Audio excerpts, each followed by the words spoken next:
Olha só, segundo a polícia, o motorista que atropelou o idoso, aqui nós mostramos aqui na cidade de Bombinhas, já havia fugido de um outro acidente.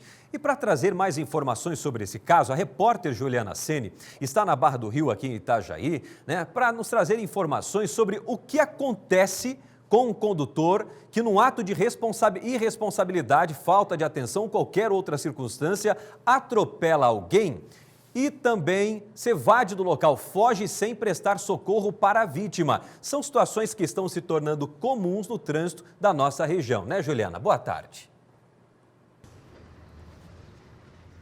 Oi, Caleb, boa tarde para você e para todos, sim. E muitas vezes o motorista desconhece totalmente a lei, acha que vai ser beneficiado ao fugir do local, mas não é bem assim. Quem vai explicar para a gente é o advogado Wilson Deschamps Soares, ele está aqui com a gente, participando do BG. Muito obrigada pela participação. Gostaria que o senhor primeiro dissesse para a gente o que a lei fala com respeito a um acidente de trânsito com vítima. O motorista deve parar, prestar socorro, assistência? Boa tarde, Juliana. Boa tarde a todos que nos assistem. Boa tarde, Caleb. Então, o Código de Trânsito Brasileiro, ele determina que o motorista envolvido em acidente de trânsito com vítima, ele tem algumas obrigações. Dentre elas, a de prestar socorro à vítima assim que possível e também permanecer no local até a autoridade de trânsito, o agente de trânsito chegar, para que ele preste as informações necessárias à confecção do boletim de ocorrência. Gostaria que o senhor explicasse o seguinte: muitas vezes tem uma situação também de ameaça, né? Várias pessoas no local que podem também ameaçar esse motorista. Ele quer ficar muitas vezes, mas acaba saindo por essa questão. Nesse caso, como é que ele procede? Então, Juliana, como é que funciona na prática? O Código de Trânsito ele determina que o motorista ele tem que ficar no local do acidente para prestar os cuidados necessários, o socorro necessário à vítima. Só que a gente sabe que tem algumas situações que algumas pessoas aglomeram e também oferecem ameaça a esse motorista. O que ele deve fazer? Ele deve se dirigir, primeiramente, ligar para a autoridade competente de trânsito, aqui no Itajaí o Codetran 53, ligar para o Socorro, Bombeiros ou SAMU, e também se dirigir à delegacia de trânsito. Por quê? Porque lá ele vai explicar qual a situação ocorreu e também ele vai deixar claro para a autoridade que ele não se eximiu de sua responsabilidade. E no caso, né, se o socorro médico já chegou, o SAMU, o Corpo de Bombeiros, ele pode sair do local ou deve ficar mesmo assim? O que se orienta é que o motorista ele permaneça no local do acidente. Porque uma das obrigações do motorista também é fornecer à autoridade de trânsito, ao agente de trânsito, as informações necessárias à confecção do boletim de ocorrência.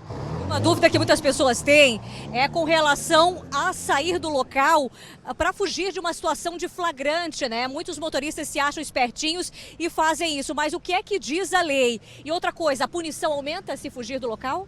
Juliana, muitos motoristas eles acabam se afastando do local do acidente para se eximir de responsabilidade civil e penal. Mas justamente isso é um crime previsto no Código de Trânsito, no artigo 305. E quando há algum delito mais grave, como a lesão corporal ou homicídio culposo no trânsito, ele se torna um agravante que pode aumentar a pena até a metade a mais. Ou seja, além disso, o Código de Trânsito ele prevê que caso o motorista ele permaneça no local do acidente, é uma obrigação e não uma faculdade dele. E isso impede que ele seja preso em flagrante. O Código de Trânsito, no artigo 301, ele determina que o motorista que permaneça no local, ele não pode ser preso em flagrante. A não ser quando esteja sob efeito de álcool. Daí. Aí é outra situação que deve ser analisada caso a caso. Obrigada pelas informações. Então, o advogado aqui, o doutor Wilson, explicou para a gente todas as dúvidas, né, Caleb e Bruna? Porque muitas vezes o motorista se acha espertinho de querer sair do local, de não querer ajudar.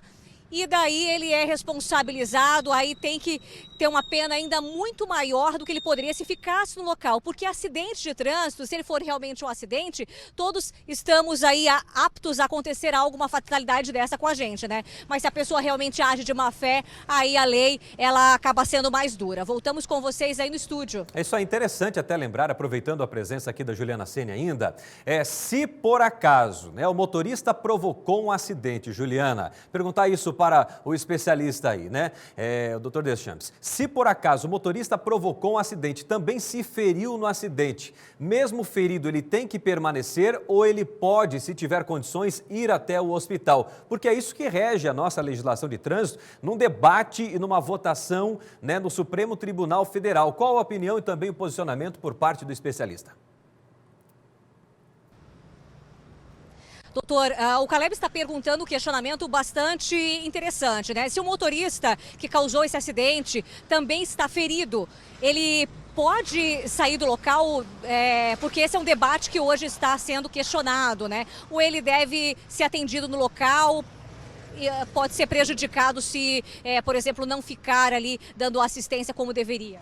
Bom, essa situação é uma situação diferente, né, das citadas anteriormente, porque primeiro se deve preservar pela vida, tanto de ambos os condutores, né, e quando há alguém machucado, ambos estão machucados, né, se deve chamar o socorro, né, geralmente se chama o socorro, esse terceiro chamam o socorro, e deve ser dado um encaminhamento, é claro, para o hospital, caso a vítima precise de um atendimento mais sério, ou seja, a vida deve estar em primeiro lugar, né, acima das formalidades, tanto em qualquer procedimento, e não é diferente no direito do trânsito.